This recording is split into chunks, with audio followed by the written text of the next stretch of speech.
Wilkinson here. This is an evening podcast being recorded, and I'm back with my buddy, Ideene from LA, and she's insisted on putting me in the hot seat and taking over my mic, so we're going to do that. Hold on. All right. It's good to be back. My name is Ideene, and as you've heard, we are switching roles here tonight. It's going to be Pillow Talk with Ideene, and today we are going to interview Wilkinson on how he became Wilkinson. So as some of you might know, before there was Wilkinson, there was a Jim.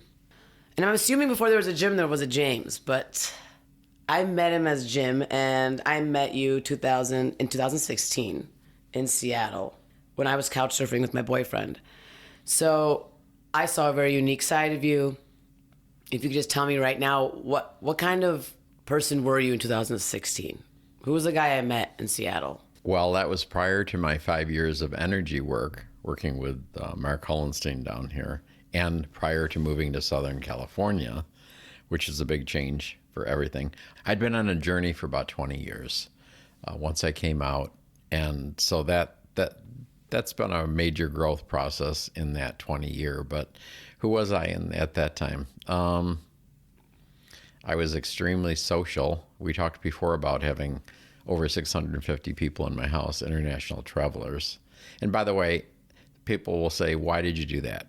The reason I did it is because I was thinking I would be making some kind of a move, and it would be nice to possibly do a hostel, either buy one or build one. And I thought couch surfing is a way to check out this without me investing anything or putting out any effort. And so I wanted to see what that was all about. And I got my answer from the couch surfers, and I would never do a hostel because I heard all the horror stories of all the stuff that went on. But that's another episode. Who was I? I had already changed from being the married man before my divorce, and I had 3 kids. I was a men's minister in a church. I had a very unpleasant experience through the whole church thing. Basically, I didn't get booted, but I might as well have been. They just shunned me and stopped talking to me after, giving for 30 years or whatever in various ministry positions. So that was pretty hurtful, and it started my journey on where I am today. I don't believe what I believed back then. I would say I'm a spiritual person now, and I've expanded greatly from where I was at that point. But, I've always loved people, and that's why I had so much fun with all the couch surfers. So pretty much it's me, but I'm just, I'd say, refining it for the last 5 years. Were you as social as you are now and as you were since I met you in 2016? Were you this social when you were married? Well, I had restrictions on, I didn't do anything with, international travelers or gay guys visiting me and staying with me in Palm Springs on Airbnb. But yeah, I was pretty social. I was always an extrovert. And another one of my podcasts, I talk about some of that. But, we had a church in our house. We started various other churches. We helped do that. We entertained the whole church at our house for parties a couple times a year. I had weekly meetings and stuff going on. So, yeah, I've always been social, yes. I didn't know you were that. I mean, I knew you were involved in the church. I just didn't know it was this involved. Right. So just out of curiosity, do you believe that homosexuality is a sin? Did you believe that then? I really didn't know that much about it. Yes, I was on the side. Well, I went to. I never realized I was gay. I knew I was attracted to men, and I went for, I think it was 7 years or so, to the quote unquote ex-gay ministries where they fix you. And it wasn't that I was gay and I was out fooling around and I needed to change that behavior. That's not what was going on. I was attracted to men, and we call that same-sex attraction in the church. And I tried to get quote unquote fixed. Well, it doesn't work. I didn't know anything about gay. When I came out to myself, which was in France in the end of 2019, I looked at my whole life and I just said, duh, come on. You said 2019. It wasn't 2019. Oh, no, it wasn't. It was 1999. Okay. Let's yeah, I'm like, scratch. Ooh. No, that was 3. You're right. Maybe we shouldn't do a podcast at night, but 'cause I'm kind of a little fuzzy here. But no, it was 1999 when I was in France, not 2019. You're correct. So the first time you came out, realized you were gay, was 1999. Yep. And no point before that, you knew you were attracted to men, but at no point before that did you actually think, I am gay. Nope. So do you believe you're born with it, or it's some, nurture versus nature? Which one are you on? It's who I've always been. It's not a choice. It's just something that is there, and you don't have any choice on it. It's not like, oh, I decided I'm going to be gay. No. It's something that I finally woke up to, and I accepted that I would be my authentic self, who I really was, because all the church stuff and the religious stuff and everybody I knew and what I believed was all, against all that. How can you be against somebody being who they are? I mean, that's ridiculous. So it's Maybelline, or maybe he's born with it. Maybe. Maybe he's born with it. When you realized you were attracted to men, did you tell someone? How did you confront this issue with the church? How did this Well, I had start? already I had been given the boot, not officially, but unofficially. As I said, they shunned me. So I stopped going to the church. But they shunned you after. That was when we were legally separated 6 months before we were divorced. So because you don't get separated and you don't get divorced. So that was the main problem. So at the point of separation, legal separation is when all that occurred. Then it wasn't, later, 6 months later was the divorce. And then, a little over half a year later, oh, by the way, I figured out I'm gay. But those people were out of my life at that point. I mean, they stopped talking to me. Some of my best friends just stopped. Wow, so it's like 3 sins, you're out? Yep. Wow. Okay. So how did your kids take it? I think pretty well. So the story is I came out to myself in France. I came home, read a couple of books on coming out. It said it can take 10 years. I said, I don't have time for this. So I would make a short list of the people that were still in my life that loved me and cared about me, which I thought literally would be a very short list, my family and some friends. Well, when I was done with the list, there was 61 names on the list, to my utter shock, after losing, quote unquote, all of my friends, because the church was our whole social network. That was our friends, everything. But I still had that many people. So on day one, the first day I was, coming out, I met with my oldest son and his wife at lunch, my middle son at 4:00, my ex-wife at 5:00, my youngest son at 6:00, and my brother and 3 sisters on the phone on the East Coast, end of day one. They took it pretty well. I mean, there's a couple of funny stories on there, but... That's a big day. Yeah, that was a big day. My friends called it the scorched earth policy.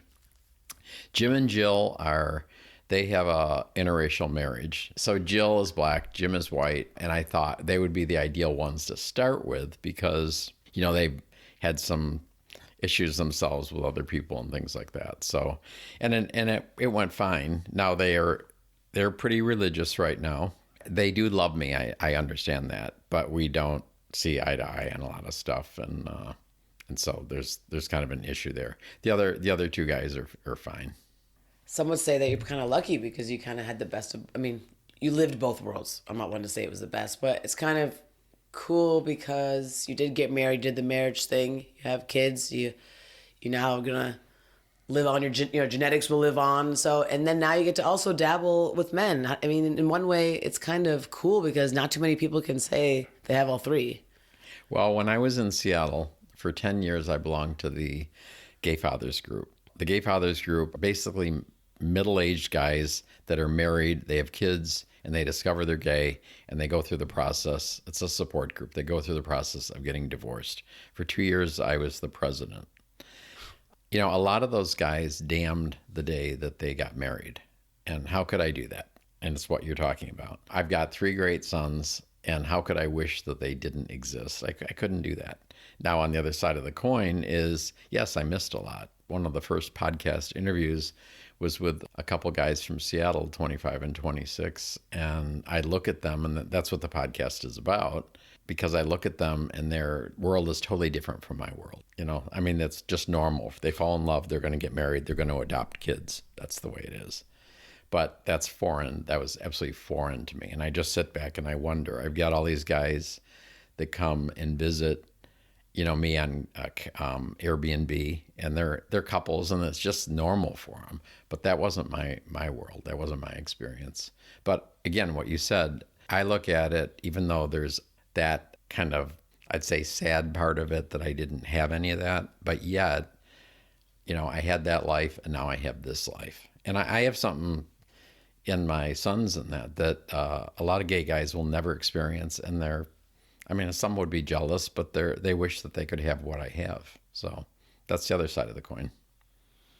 I met one of your sons too, and he was a sweetheart. Which one do you remember? It was your middle son. Oh, David, the lawyer. He was in Seattle when I was there visiting. Maybe he was the youngest. No, the youngest. That's Jonathan. Jonathan. Yeah. They're all spread over. Jonathan's in Texas. David is in Dartmouth. I would say Dartmouth, but they correct me. Dartmouth, Massachusetts, and Jim and Jill are down in North Carolina. Well, I'm happy to hear that you're close with them. I do have to ask, even though I already know, and you probably already mentioned it on your other podcast, but can you tell us in a few words what happened in Paris? What went down in Paris to unleash? I went with two friends from my church. A side note is one of them came out as gay years later, but we didn't talk about any of that. Oh my God, what's going on with the water in Paris? We went as three straight guys, three friends. We went to Paris. So the one was a bodybuilder, and let's just say his way of relating in Paris and being a tourist wasn't exactly on the same page as where I was, and I wasn't going to put up with that. You don't want to be obnoxious in any foreign country. You know that. You're a traveler, especially Paris of all places. Yeah. Come on. Ugh. So after about 2 days of putting up with some of this stuff, I just said to them, you need to go on your way. I'm gonna be here by myself. So I was planning on being with them for 2 weeks. So I had the rest of that 2 weeks, and then I had a third week. I was going to go up to York and visit some friends, and I went to Belgium and stuff like that. So I basically had almost 3 weeks alone. And now this is in 1999, so the internet was fairly new. Phones, you didn't just pick up your phone and you have worldwide calling. I mean, it was a big deal calling back, and so I didn't use my phone. So basically, I'm alone, and I have a lot of gym time, as we said back then, and I would say Wilkinson time if we talked now. So I looked at my life. I looked at the whole thing, and I said, duh, you are gay. And I finally said the words to myself. So that's what happened. I did not have any gay experiences over there. It was just all internal stuff, internal work. And how did that feel? It felt freeing, and yet it was scary because I knew I would be coming home, and what would happen? Would my kids stop talking to me? I didn't know what was going to go on. It turned out okay, but I didn't know at that point. So I had mixed feelings on it. But I was excited because one of the things, and one reason why I came out the way I did in what my friends would call the scorched earth policy, like boom, is because I've always felt being authentic is super, super, super important. And once I realized I was gay, I could not live any lie anymore. So that's why I did it. I think you're very brave, but you already know that. And this might be painful to ask, but I just want to answer, but how did your wife take it when you came back? My ex-wife at that point. Yeah. Her main comment was she said she was sad. That was her comment. Now, I'm not blame gaming or anything like that, but as is the case with many wives, you can have all kinds of other issues. We got divorced not because I was attracted to men, certainly not because I was gay, because I didn't know I was gay, but we had a lot of issues from day one, and we were married a long time. So when the husband says, oh, I'm gay, a lot of times that will let the wife off the hook. Okay, well, you're gay. Well, that's why nothing worked out. On some level, that may be true. I can remember one instance, because we could not go out for a meal without getting into a fight, literally. We would go out for a dinner somewhere, and we'd have a fight. I remember saying to her one day, and this was like a precursor to me coming out to myself. And of course, I wasn't thinking any of that. But I was so frustrated, and I said to her, I don't know what you need or what you want, but I know I don't have it in me. And I didn't. And the reason now, looking back, I didn't, is because I'm gay, and I'm attracted to men, not to a woman. not that we didn't have, when you're young and you're married, you're going to have lots of sex and, you don't think about a lot of that stuff. And that was the case in our case. I mean, we had 3 kids and 5 miscarriages. So, you know. It's happening a lot nowadays, though. This same scenario that you're explaining, but it's happening at like a younger age for some people. I know I've seen on TikTok, I know personally a friend of mine, his wife divorced him and came out as a lesbian. It's just interesting to see how quickly people are changing in their own partnerships. Well, just a side note, in the gay fathers group, it was kind of funny because this happened a number of times. The husband would come out, and then a little while later, the wife would come out as a lesbian. So no way. True. And it makes you wonder. That's probably on some level. That's probably what attracted them to each other in the first place. There was some understanding or something going on, But it was kind of funny that happens. That's interesting. Yeah. Also, what I love is that you managed to be the president of this club. Did you start this club?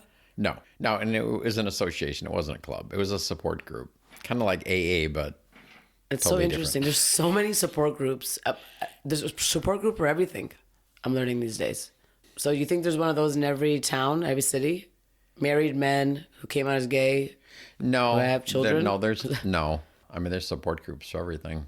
Palm Springs is all kinds of support groups for addictions here. It's pretty big. So for anybody listening, if you found yourself in this situation that Jim had in 1999, look out for these support groups. They're out there. Yep. Okay, so fast forward. I meet you in 2016. So we're looking at least 20 years later. Wait, what's my math? 17 years later? Right. Is that the math? Okay, so 17 years later, you're comfortable in your new space, your new, this new version of you that you get to exercise. I saw right away that you're very artistic, right? The house was full of photographs of beautiful men, some also even beautiful women. You had books, you had albums of like not very interesting storytelling. Right. What made you get so creative and artistic? Was this something you always had in you, or what drew you to photography and this world? Because you dove in it. Like when I came in your house, this is someone who's passionate about something. Well, when I was a teenager, I remember I had a Polaroid camera, and I would do all these artsy, shadowy pictures and stuff like that. Like, in fact, I had like a statue. It was a book. I remember I hadn't thought of this in years. It was like bookends of the discus thrower. That thing. And so I did a silhouette, like a shadow thing, so it looked actually like I had taken a picture of it, but I did it on a Polaroid. I did all that, and of course, when you're married, I have thousands of photos I took of the kids and the family stuff, but it wasn't until that trip to France that I finally picked up a camera and started, I'd say the passion popped out at that point. My first photography show in Seattle was European architectural images. Boring. Yeah. But they were good, and it was fun, and it got me started. It started in 1999, and then I went back in 2000. I went to Italy with a friend, and just took, of course, it really wasn't digital at that point. So I would come home, and I would have to print, 900 or 1,000 photos, and then, you throw away 750 of them. Digital is way better. You have quite a large art collection. I do. Where did you get? And they're all focused on one topic. I've always been artistic, and I've always loved art. My tastes have changed. I mean, back when I grew up, my family in New York, they had estate stores and antique stores. So I had collected. You wouldn't believe the stuff I collected as a teenager. I mean, all these I collected antique toys, but I would collect, max out on it, and then get rid of it. I remember I had, looking back, a box full of very rare cast iron cars with interchangeable parts. I've never seen anything since. Mechanical banks, a whole box full of this stuff. And I remember my parents had the store, and an auctioneer would come in and look for stuff. And I remember I sold him the box of stuff for, I think, $125, the entire thing. I had a copper mechanical bank. I've never seen another one. It was made out of copper. I mean, who has that? But anyway, when I this is kind of an aside, but a funny story. So I collected all this stuff. I'm not a hoarder, but I'm a collector. I like collecting stuff. So when the divorce was final, I was spending the last month in the house that we had when we were married. I eventually sold it, but I held my own estate sale, and I got rid of almost everything I owned at that estate sale because of course, I wasn't looking forward to, I'm going to be gay and I want a new life. I just wanted a fresh start. In fact, one of the kind of wild things is the last night in that house, I used to journal, and I had a stack of journals, maybe, I don't know, 12, 14 inches, 16 inches high, just for 30 years worth of journals. And I sat in my last chair I had one chair left. I sat in front of the big old fireplace, and this was a 1910 house that we had. And I sat there, and I kind of thumbed through it. I would write poetry occasionally, so I ripped those pages out, but I threw the journals into the fire and burned 30 years worth of journals that night. And then the next day, the house had closed, I think, on a Friday, and I had to give them the keys on a Monday. So this was Monday morning. So I cleared out, my last few things out of the house, and I got into my car, and it had like a circular driveway. And I remember I looked at the house, and then I backed my car out the circular driveway, and I just drove away, and I never looked back. So that was the beginning right there of something very new. That is a very bold move. I feel like hoarders and collectors worldwide just shed a tear. You know, on that estate sale, I had so much fun. I'll tell you one short story. So a couple of years before, I had been down in California, and I bought these 2 shirts. For me, they were expensive at the time. I didn't spend a lot of money on clothes. They were $70 each, which to me was a lot. They weren't $20 at, Macy's or whatever it was, the Bond back then. But they had rounded corners. The collars were rounded, right? And they were really, really ugly. I don't know what I was thinking. I wore one shirt one time, and I had the other one there. It still had the $70 price tag. It was in my quote-unquote estate sale. So I kind of toyed with people, and I had fun with it. Well, you know me. I'm always doing stuff like that. So I have $5 on the shirt. So this guy walks up, the $70 price tag is on it. It's got $5. And he says, will you take $3.50? And I said to him, I paid $70 for the shirt. It's brand new. It's still in the packaging. I said, I've got $5 on it. Will I take $3.50? No, I will not. But I will take $2.50. And it blew his mind. You could see his mind go. That's so cute. Because you don't go lower than what he wants. Man, you're really trying to get rid of stuff. I did. I had 2 really, really good pieces, some old pastels that belonged to my grandmother's, and they were a fall scene, kind of a pastoral scene, woods, and there was oranges and yellows, which are not my colors. As you can look around, it's blues and grays and black and brown. I had a really low price of a couple $100 on them, but this girl came, and I knew that she wasn't a dealer, and she loved them, and she wanted them, but all she had was $20, so I let her have them for $20. Jeez. This is what we need to do. We need to find the men who are at their breaking point. We got to find their estate sales. There you go.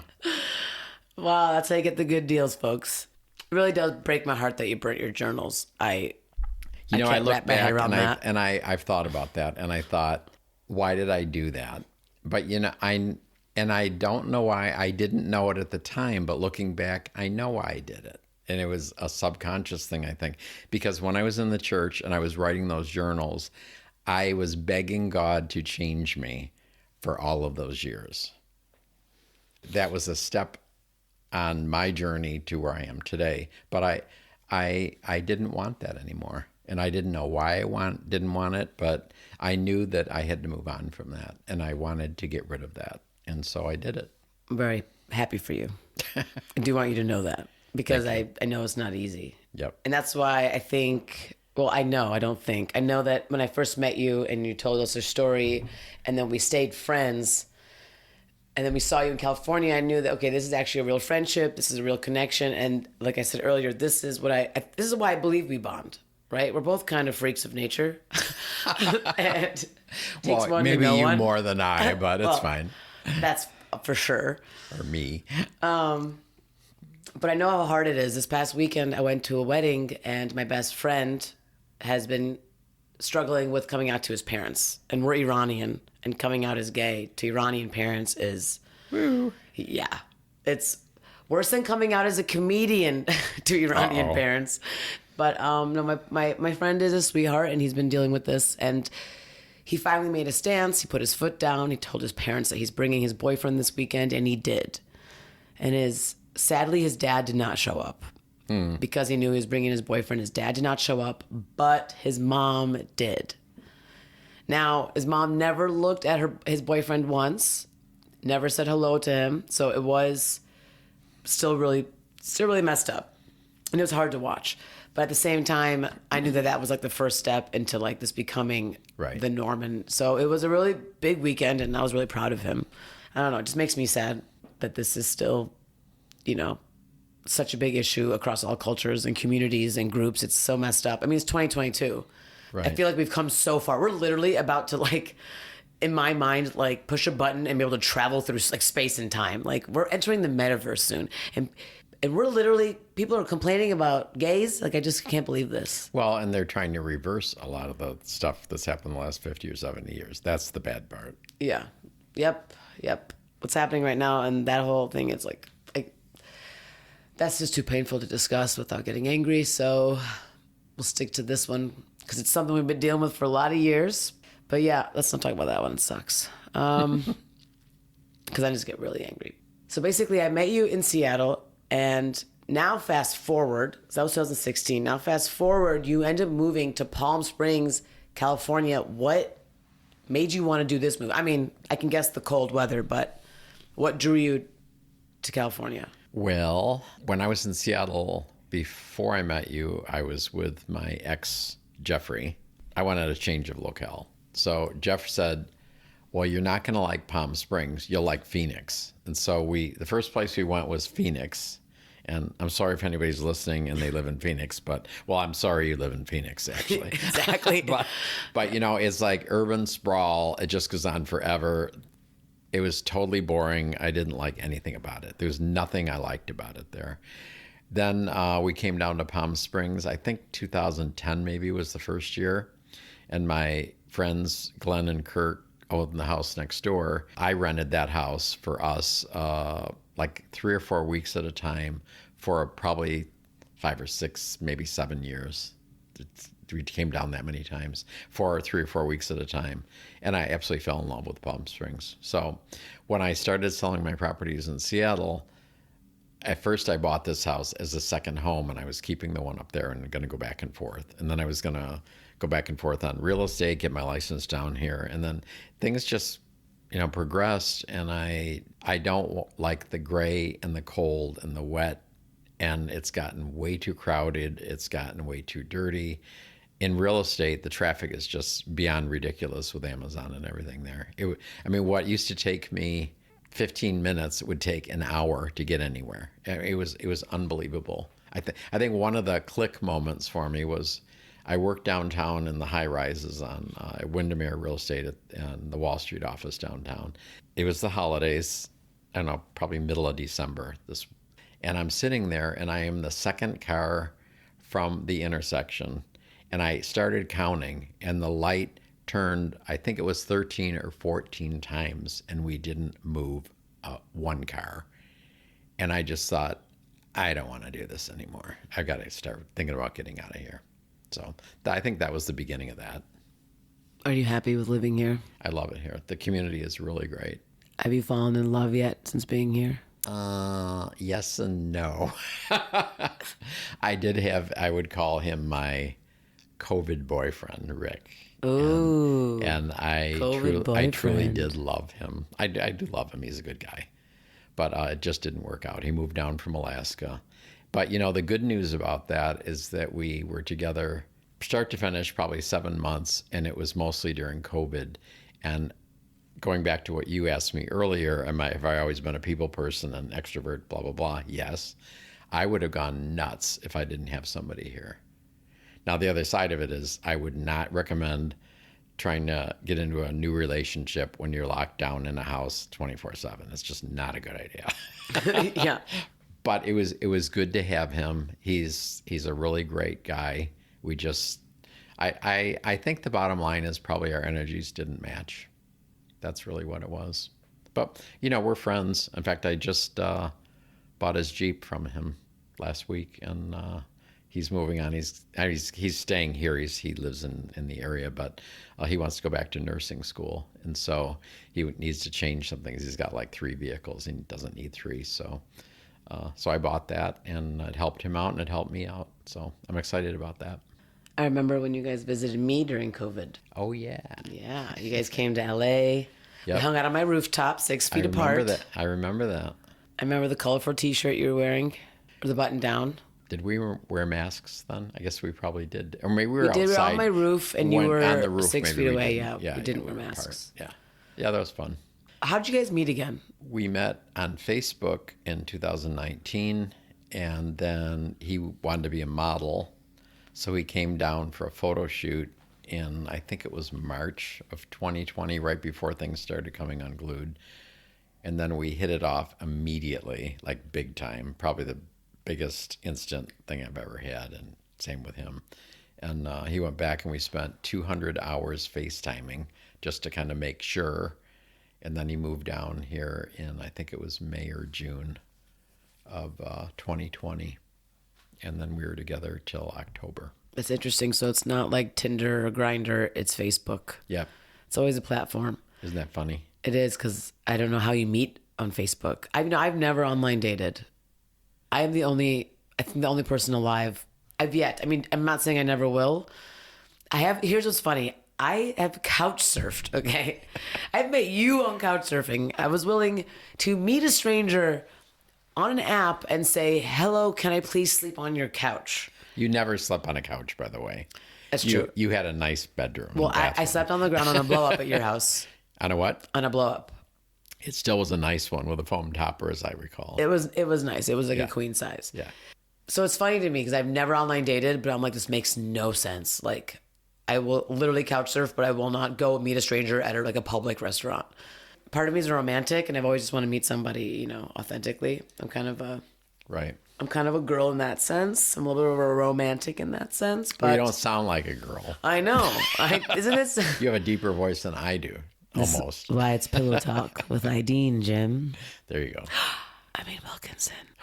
That's right. We haven't gotten to the year where you became Wilkinson yet. So I'm still right now currently in let's say, what year did you move to LA? I mean, Palm Springs? I bought the house in October of 16 and moved here in the summer of 17. Oh, shit. The name change. Okay, so I am, my birth certificate, I'm James Wilkinson. As an aside, I'm James Wilkinson the 8th, which doesn't count in snob circles because they always change the middle name. And so it kind of voids everything. But anyway, James Wilkinson, my professional life, real estate and everything else, I was Jim. And it just naturally evolved into I wanted something different. I wasn't really ever that crazy about Jim. And I had a couple friends that would call me Wilkinson. And I thought about that. And I just really like that. It's more memorable, actually, than Jim. People seem to remember the name better. So, but I like it. And I think it fits for the time I'm in my life right now. So why not? So what was James became Jim. What was Jim became Wilkinson. Yeah. I think I'll probably end this way. The show will end with Wilkinson. Well, it was nice to meet you, Wilkinson. Thank you. Good to have you on today's show. Thank you. Are we done? No. Oh. But that was one way to end it if you wanted to. No. Okay. Well, that's there. But no, I'm not done asking about Wilkinson. So you met online, and I know COVID, yada yada. So what do you think? Is it hard to? Okay, the whole time I've known you, walking into your house, seeing all of your art, getting to know you as a person, inviting strangers in your house who are most of the time pretty insane. And actually some of them I've become friends with. Right. Arnie I still talk to, and I hope to see him again. If you're listening, we miss you. I had a lot of fun the whole time I was there. I know James did. He stayed for a month with you. And then actually the whole time too, we gathered that you are also a romantic. You've always mentioned how you want to fall in love and how you want to get married, and Well, yeah, but that may be changing as well. Oh, Now, snap. Mark. Cue the music. Really? Miami No, Vice. Mark, my energy guy. Before I met Rick, the fall before I met Rick, I said to Mark, in thinking about a potential relationship, I have this idea of, I call it the white picket fence. Now, obviously, that's not my style, and I would never have a house with a white picket fence, but you know what I mean. You get married, you cook dinner, blah, blah, blah. Netflix and chill. Yeah, everything. I don't know that I want that. And I said to him, maybe I need a partner. Obviously, I'm not a spring chicken. And maybe what I really want or need is the same as another guy might need, which is to be with somebody, but not to live with them 100%. Oh my God, you want to hit it and quit I have it, my Jim? spot. I have my place. He has his place. We don't have to compromise and feel miserable. I remember Michael, my second partner. I moved on from the antique stuff I grew up with. And we talked in your podcast about wallpaper. It's like, no. I don't want any of that. Antiques, I don't want wallpaper. But Michael was really into all of his antique things. And so we did a compromise when we lived on that waterfront, my waterfront triplex up in Edmonds, Washington. And it was nice, but it still wasn't me. And I look back at that and I think, maybe I'll find somebody that loves, the same style stuff that I'm a little bit zen-y and not zany, zen-y, zen. But I like clean, I like modern. If I were with someone, we would, of course, share meals, we'd stay over, we'd vacation together, we'd do things together, but we just wouldn't be together 24/7. And maybe that's what I want. Then I met Rick and I thought, okay, well, this looks pretty good. I think maybe, I don't need to go the other way. Well, maybe that's the key to successful relationship, is doing what you just said. Because I think you're not the only one who's had problems in a relationship when it's becomes a little overbearing, or, COVID was a lot. I ate more than I ever have because the person living in my apartment also, he needed to eat 9 times a day. And I don't usually eat that way, And so I used to go a little crazy in COVID because you're in a place with someone all the time when you didn't ask for this. So maybe that is the right thing to do for some relationships, But that could change tomorrow if I met somebody. So I don't know. But I guess what I'm saying is I'm open and I'm not dogmatic about I have to have something one way or another. That's what I'm saying. So you are learning that my way or the highway is not going to work? Right. So I think we're learning here that growing up happens in all stages of life. People can change. I've always wondered if people can change. It's always that one question, like, people get so upset with their ex-boyfriends and girlfriends, and this topic gets talked about quite a bit, is can people actually change their behavior? I think people can grow. I was thinking about this earlier. We didn't talk about it, but with all those people that have stayed with me, a lot of them were millennials. Are you a millennial? I don't know. I'm an elder millennial. You're an elder? Wow. Okay. That's what this comedian girl says, Eliza. I elder. think when you surround yourself with younger people with their ideas, and I mean, you were in my place with all these people from all over the world. I mean, they tell, even your situation, talking about, Iran and everything like that.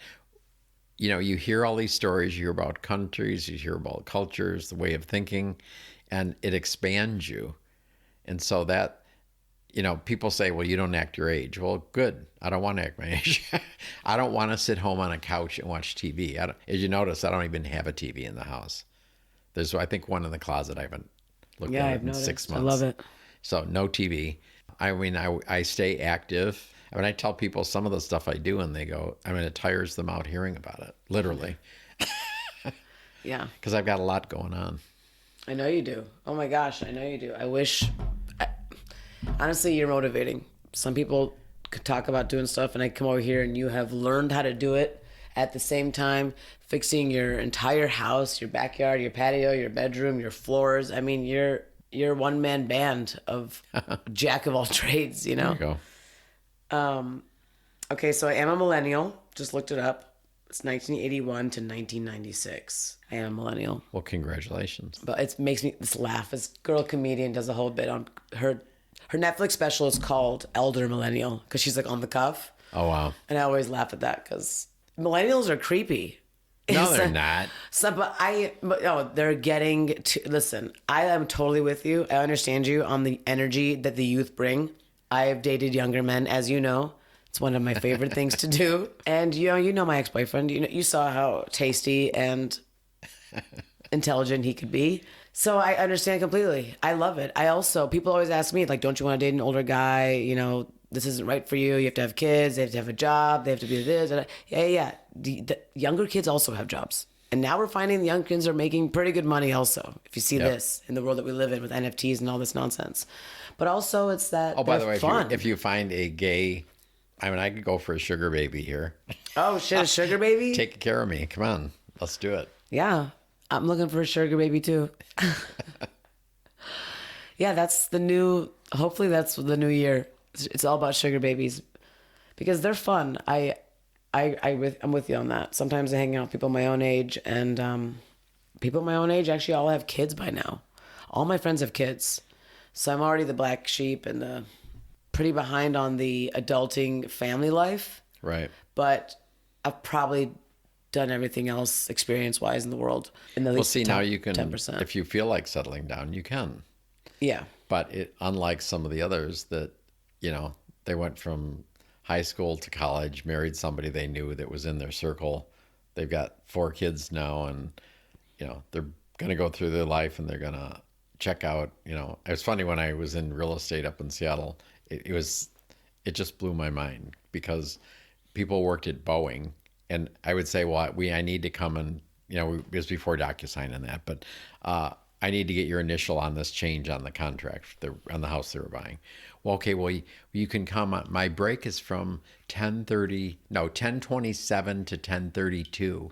Can you come then? And God. I couldn't live that way. That's so gross. Oh my God, me either. You know that. But anyway, what I was getting at is, so these same people that are in that rut, and we talked about this earlier when we were sitting out when you're talking this afternoon. So people do that. They look forward to the day they retire and they're going to travel someday. And so how many times have I heard this story? So they retire and a week later, one of them drops dead and they haven't done anything. And you look at all that you've got under your belt. You visited how many countries? 30 something? Over 30. Yeah. But I want more. It's only. Okay. Well, don't stop fire. till you're ready to stop. That's what I say. I just want to keep going. I'm motivated now. Whenever I come back from a place, I feel more motivated in every direction in life. What would you say was the best moment of your life? I know you always say you need to travel more, but what is one favorite memory of yours? On anything? Can be anything. That's not fair. That one's tough. Okay. Well, why don't we say the last 10 years? You're supposed to say the birth of your child when you were there.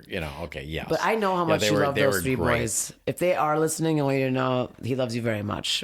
Every time I hang out with Jim, he talks about his boys, and now he's going to go visit one of them. Right. Creating stuff. I love that. So that's a great feeling. During COVID, I redid my entire backyard, and I self-published 6 books. That was creating. I love doing that. I love meeting new people. I love doing this podcast because I've always been a storyteller or a listener in what I've done. My first book, where I asked people, I dug into their stories, found out the words that represented their secret, their fear, something nobody knew about it, and I wrote it on their bodies, and then I photographed them, and it's called Naked Truth, and it was their secret. But each page in that book is a story. As I'm doing the podcast, I'm bringing people in and I'm hearing their stories. I want to hear their story. I love it. I always learn from everybody. There's so many things. I couldn't pick one best thing that's happened to me.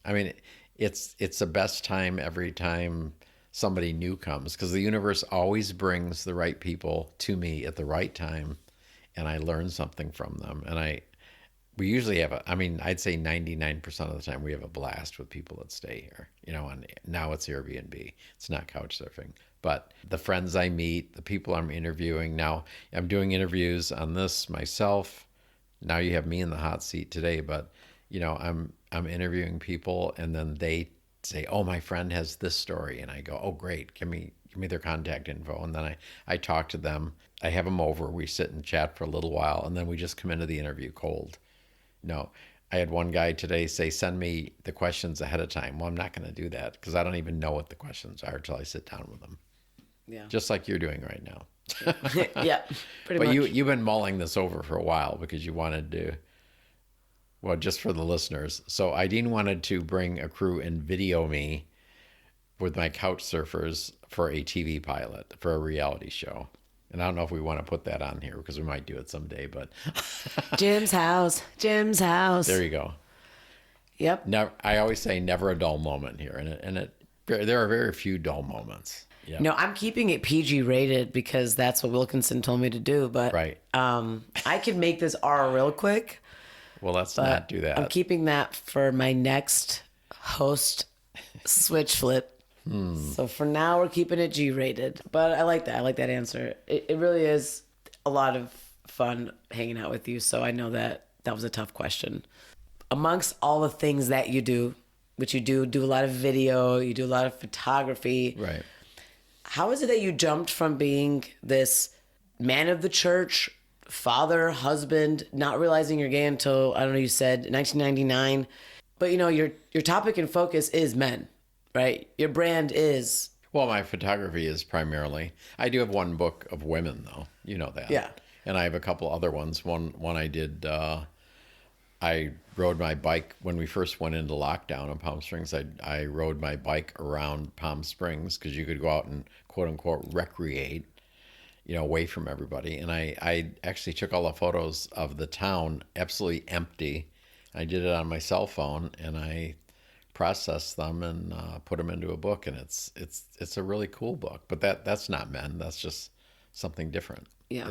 It's capturing a moment in time. And again, what it comes back to is that's a story. That's a story of what happened when they locked us down. And that's what Palm Springs look like at that point. It'll probably never look like that again, hopefully.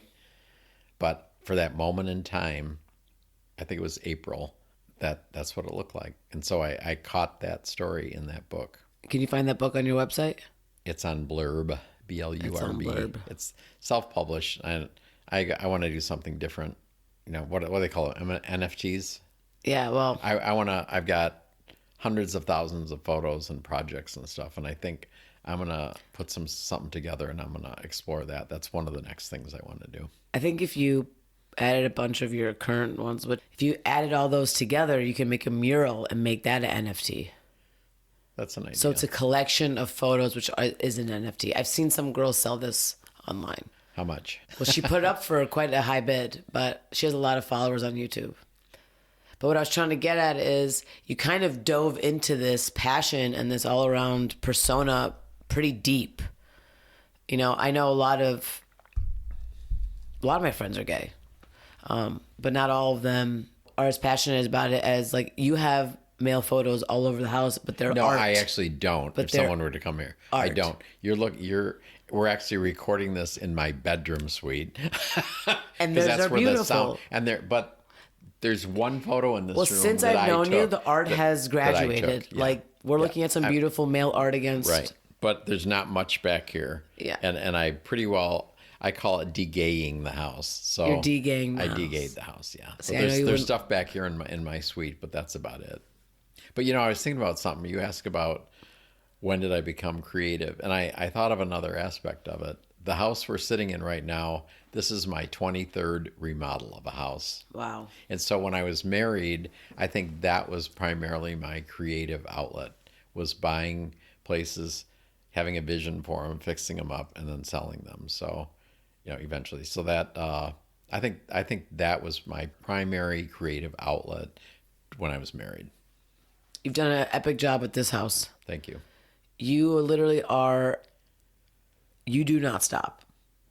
I don't go on Facebook often, but when I do, it's like an episode of Jim's sitcom on like what he's doing this week to make his house even more beautiful and elegant.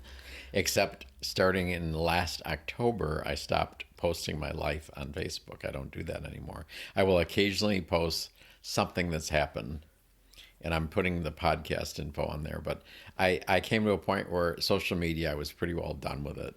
now I've got with a podcast and my Airbnb. I mean, I'm on there with pages and stuff, and I do spend time on that. And of course, I'm on the internet doing the podcast itself, but I don't post my life on it anymore. So that's another change for me. What was the reasoning for that? What made you crack? Well, when I was with Rick, and it was genuine. I mean, we had such a fantastic time the time we were together, and I was posting all those. Now, if you're single and you're looking at that, then you're thinking I'm bragging, you know. And I look back, and you know, who knows? Nobody's motivation is 100% pure, but I look back at that, and I look at the things I'm doing, and I had to ask myself, why am I doing this? And I look at other people's lives. In fact, I think probably 3 or 4 years ago, at my New Year's post was a message to people, and it was a wish for them, and I said, may your new year be half as good as your Facebook projects it to be. That really is the way it is, because everybody, especially now with filters and everything, good Lord, come on, really? And I mean, I never did filtering and all that stuff, but why put that on there? I mean, the people that know me. People that are in my life, and that's good enough for me. So it sounds like it was a good decision. But I still see you on Facebook. No, I'm not saying I'm off. I'm saying it's changed. I'm not posting my life story on there anymore. I posted, you know, I'm selling the BMW convertible. Part of that was to put the word out the car is going to be for sale. But you won't sell to friends.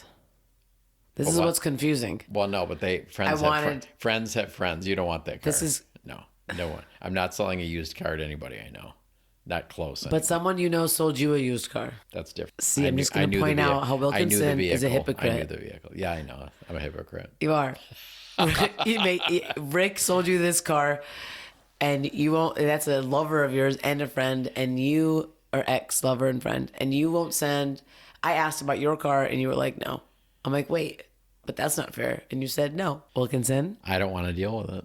So that's my choice. Hope everyone's listening at home. So, all right. So you're off social media. I'm also not very good at social media. But I'm realizing that it does affect my life because a lot of jobs and opportunities are now on social media. And I'm just too bad. You know why? Because I'm an elder millennial. I'm on that. I don't care about... I don't see you as an elder. I know. I just think it's so funny to say this. But I really don't feel like attached to my phone, attached to social media. I don't post my life on it anymore. So there definitely is an age gap when I see girls in their 20s taking selfies. What is funny about now and before is now you have Airbnb, whereas before it was couch surfing. So now it's not so easy to just come crash with Wilkinson Co. So like, how can someone hang out with you if they want to get a piece of the pie? How can they stay here at your place? Because it's a beautiful place. You do have it on Airbnb. It is in Palm Springs. You have 3 beautiful rooms. You don't use the app anymore, couch surfing, right? So no, I left my reviews and that's all.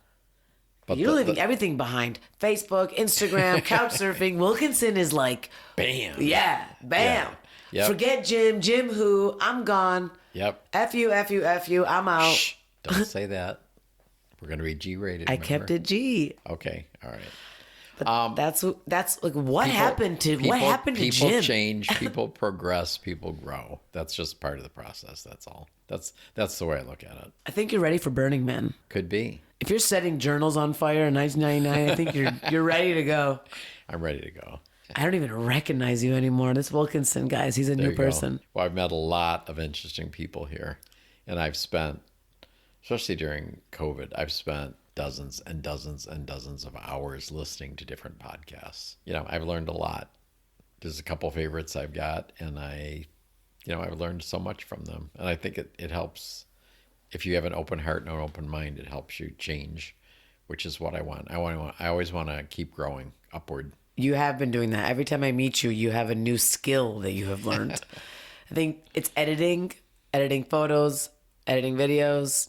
Now you got a drone. Yeah, I haven't done that drone You're self-taught, yet. I would say. I've got to get a license.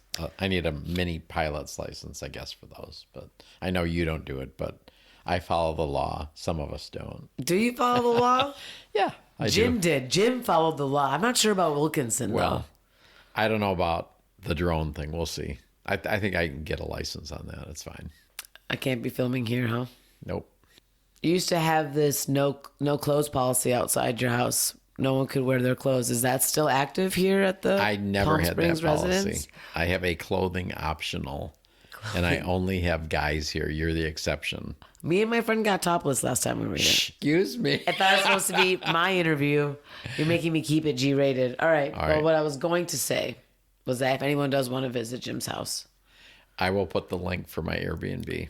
yeah, I feel like basically California has been a little bit of a Burning Man for you, but in a hotter version here. Well, actually, same temp, but like in a gayer environment. Well, Slowly, I've said, like for over time. me, Southern California is very woo-woo. Yeah. By that, I mean, you've got massage, you've got yoga, you've got all this energy work, Reiki, everything going on. But you're diving deep You know, into all these. Yeah, Okay, and keep you've going. got, I had a sound bath, Yeah. massage I love a sound while baths. back. Don't you Yeah, love them it's though? so cool. Yeah, but I mean, I never did any of that stuff in Seattle. Exactly. Take a little bit. Listen. So basically, what I was trying to say is, I think that because you have been here, Right. you have been doing this little by little by little. That's why you're saying all these things you're saying. You are now a Californian. Right. Truly. You're like, I don't need to live with the person I love. They can be further apart. That's the hippie in you that's coming Wait, out. do I have to learn Valley Girl language? No, we can stay. Yeah. That's not a requirement because that's so annoying. Okay. But I think it's legal. You do, munch on a little bit of edibles from time to time. Hello. Hello. You talk about maybe possibly entertaining the idea of doing ayahuasca. I think you're ready for Burning Man. Burning Man is a gay man's I don't party like anyways. dust. I don't like dust. Oh, I don't like and I want to dust. take a shower. I don't like dust. If you get me an RV, hook me up with somebody that's a nice RV and a shower, and I'll think about it. Trust me, the whole place is all rich gay guys. They all have RVs. This is what we always say about Burning Man. It's a gay man's party. We're all just invited. I swear to you, when you get there and you see these artworks of giant dicks and you're just like, oh, wait, are we allowed to be here? You realize they did this. They organized this. That's why it's so beautiful and pretty. Well, that's probably not a piece of art I'm going to purchase to bring home, to be honest. Well, you might I don't think they're for sale anyway. You might fall in love at Burning Man. I might. But I don't like dust and I don't like extreme heat. So. But you have to do stuff you do not like. This is what I tell every guy I'm in a relationship with. Every person that I see is struggling with some kind of pain within their family or their spouse or whatever. I say this so much, and I honestly want people to understand it. And sometimes I used to think it was geared just towards white people because I thought they were just too privileged. But now I realize it's everyone. You have to do stuff you do not like. That is part of life. Remember earlier today when I said you could be meaner to your kids? I grew up Iranian. Our parents were honest and mean to us. And we took it. And you know what? That's okay. Nowadays, I see parents acting like their kid makes the rules of the house. It's insane. They're waiting for him to respond and buttering them up and letting them act wild in stores and planes. No. You discipline your kids. I'm not saying you smack them around. I'm saying you be a parent. That mentality can be used for all things. Like, you know what I'm saying? You know what? I am a good parent, and I was a good parent. However, another thing I've learned is to respect where someone else is, including my sons, and say that's where they're at right now, and that's okay.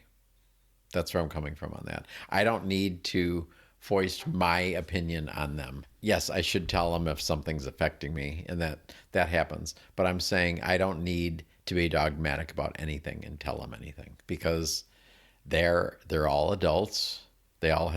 They're married. They have kids of their own. And so I don't need to have them think the way I think.